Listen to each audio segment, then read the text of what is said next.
நாங்கள் இலங்கைக்கு விஜயம் செய்திருக்கின்ற இந்திய வெளிவிவகார அமைச்சர் ஸ்ரீ கிருஷ்ணா அவர்களை சந்தித்து தமிழ் தேசிய கூட்டமைப்பு உரையாடினது. எமது பேச்சுவார்த்தையின் போது அவருடன் முக்கியமாக பேசப்பட்ட விடயம் தற்போது அரசு தரப்புக்கும் தமிழ் தேசிய கூட்டமைப்புக்கும் இடையில் அரசியல் தீர்வு ஒன்றை எட்டுவது சம்பந்தமாக நடைபெறுகின்ற பேச்சுவார்த்தை.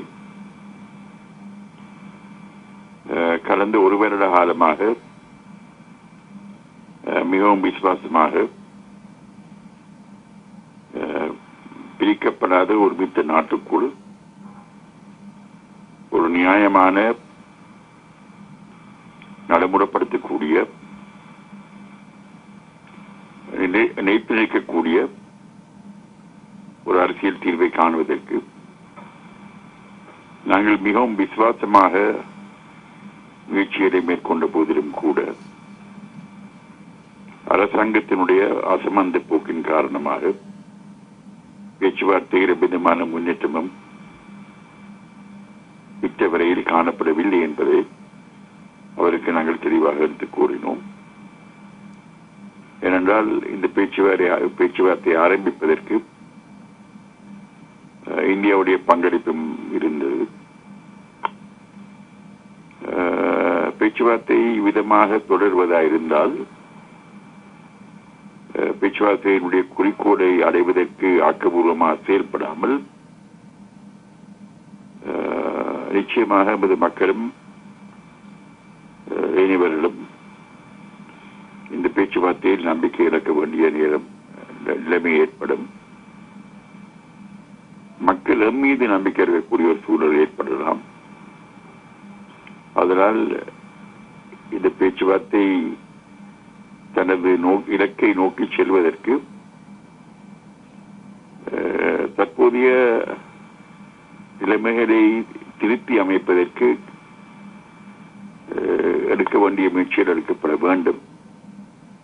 எடுக்கப்படாவிட்டால் பேச்சுவார்த்தையின் மூலமாக ஒரு தீர்வு ஏற்பட முடியாது என்ற விஷயத்தை அவருக்கு நாங்கள் தெளிவாக எடுத்துக் கூறினோம்.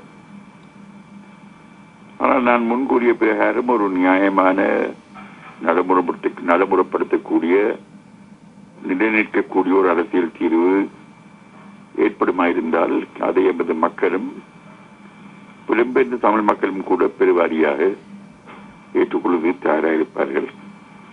அவர்கள் இந்த சந்தர்ப்பத்தை இழக்காமல் இதை முழுமையை பயன்படுத்த வேண்டிய ஒரு தேவை இருக்கிறது. இந்த கர்மத்தில் இந்தியா தன்னுடைய அக்கறையை செலுத்தி செயல்பட வேண்டும் என்று நாங்கள் கேட்டுக்கொண்டோம். பேச்சுவார்த்தையுடன் சம்பந்தப்பட்ட ஏனைய விடயங்களை பற்றியும் நாங்கள் பேசினோம். தற்போது வடகிழக்கில் விசேஷமாக உள்ள கால நிலைமை, மற்றது வடகிழக்கில் நடைபெறுகின்ற சகல விடயங்களும்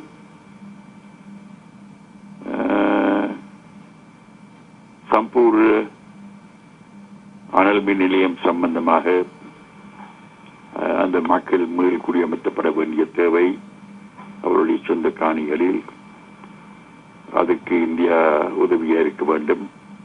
அந்த காணிகளை மக்கள் மீளப்பெற்று குடியமர்வதற்கு அப்படி பல விஷயங்களை பற்றி நாங்கள் அவர்களுடன் பேசினோம். நாம் சொல்வது எல்லாவற்றையும் அவர் மிகவும் கவனமாக கேட்டு அறிந்து கொண்டார். இந்திய தூதுவரும் அவர்கள் இருந்தவர், வேறு அதிகாரிகளும் இருந்தவர்கள். எங்களுடைய பேச்சுவார்த்தைகளின் அடிப்படையில் அரசு தரப்புடன் பேசுவதாக அவர்கள் நமக்கு சொல்லியிருக்கின்றார்கள்.